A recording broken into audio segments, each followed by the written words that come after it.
All right, it's time. The update is finally here. We have our 4th Holmes Young. This one doesn't have void imprints right now. But why did I go to the Prophet Tree? I don't know, because I'm Barry Gaming. Let's go to the Evolution Cube. We have everything we need. Oh, there he is. There he is. We're going to take this one right here. We have the 5 million crystals of Transcendence. It's time. Convert. Let's go. God, that hero looks so cool. Now, there is not going to be a skin for this hero, they did say. They originally had plans to release a skin the same day like they did with EOS. Something was going on, so in reality, we'll get it later on, probably next month sometime. My guess is another bigger event, we'll probably see it. Let's get him Void 4, and let's take a look at this hero. Because we need to look at percentages. We need percentages on all the sheets we've seen, all the spoilers. None of them, like none of them at all, gave us their actual damage numbers. That could be important because that might decide what we use for artifacts, for stone setups, all that fun stuff. All right, V4, we got him maxed. I do that every time. I put the puppet in and then I don't actually activate. Every time. What's up, guys that are new here? I actually just realized we don't even have the chat box going. Man, I'm slacking today. All right, so V4 Star Alchemist Holmes Young. Probably like the longest name we've had so far. So, the basic attack is going to deal 800% attack damage to 3 random enemies. That's pretty good. Poisoning them for another 800% attack for 6 rounds. That's a long time. Meanwhile, Self has a 35% chance to gain 1 bottle of Void Extraction or Star Prophecy. At random. That's a pretty low chance. I don't like that part. Okay. Eye of Destiny. When a bottle when the battle starts and at the end of each round, Self has a 100% chance to gain Void or Star. Why not both? Come on, man. At random and a 30% chance to get 1 more. Potions gained from this only last for the 1 round. Everybody's saying hi to YouTube.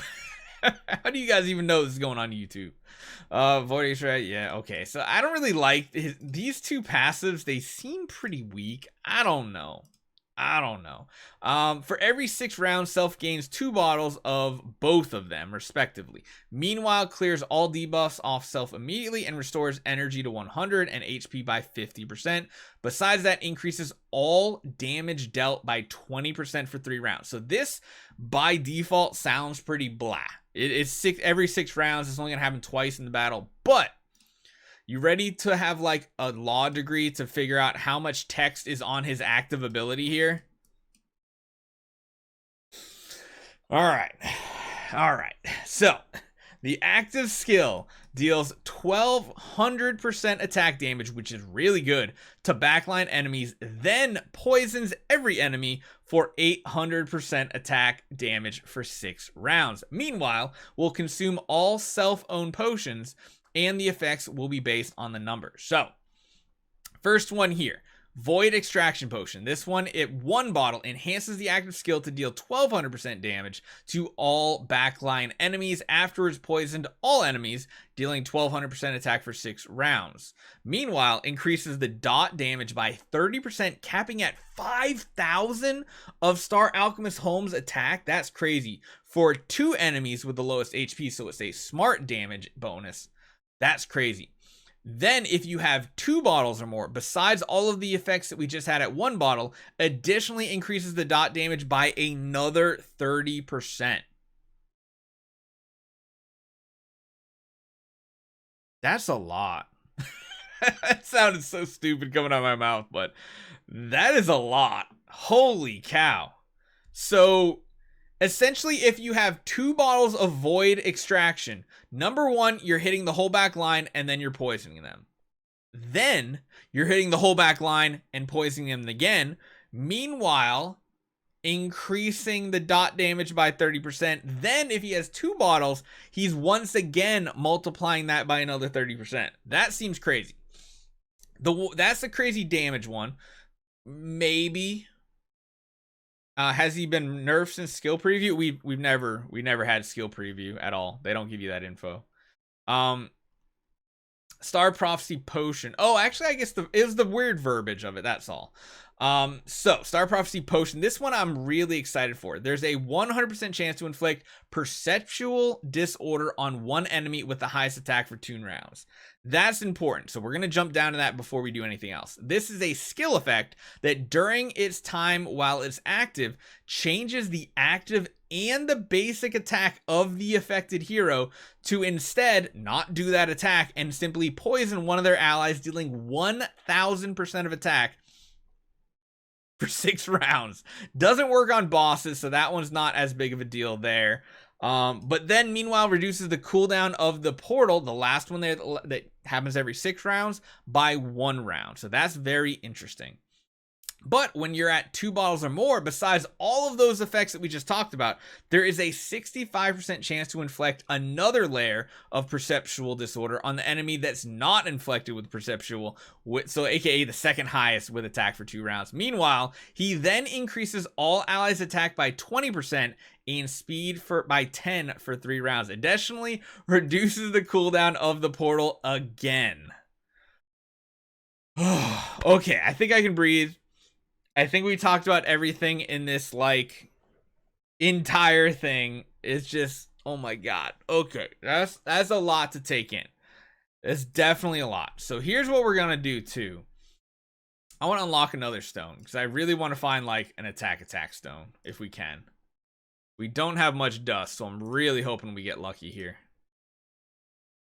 I mean, we'll keep a speed attack. Attack HP. No. I really want to see if I can get like a pure damage stone. No, I don't really care about that. I want an attack or holy attack. Or attack skill damage. Oh, yes. Okay, so we got all of our stones. So here's what we're going to do across the next couple of days. We're going to be testing him out in a few different setups. One being, of course, we have to try him with the Delasiums. And one thing I realized, chat. Correct me if I'm wrong now. But the new conversion replace system gives you the 9 copies of Ignis back. So I can swap them all to Delasiums and swap them back to Ignis. Right? I think that was part of the change. So we can have a Delasium army on our account. We will try that.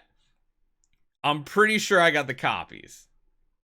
I'm pretty sure. So we're going to do that. We're going to swap at least 2 of them because one of the things, and probably the next video you guys see on YouTube, I don't know why I'm in the Fortress faction right now.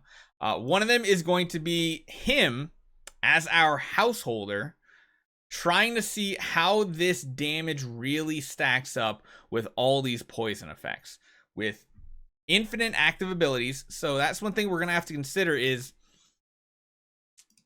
chaining a ton of actives going to be worthwhile? I think so, because it lowers the Portal of Stars constantly. We're going to also be testing Fortress Sealand with him as a support to the Sword Flash here. And then we're also going to do some PvP. So this is a very interesting hero. He's basically all top loaded in the active ability. So Melodic Strings potentially has something here. Those of you guys wondering who the tenants are, we already had the spoiler of that, but I will show you guys right here. So we have Holmes and Shaho, we have Sword Flash and Annabelle, we have Saya and Eos, and we have the big Eos, the Sun Devour Eos. So this is the only weird one here. Feels a little weird. This one's a little weird too. This is very weird. And then he is now a whole householder for Sun Devourer Eos, Starwing Jara, and it looks like that's it. So he does feedback into a couple of the other heroes. Whew, this hero is going to be interesting.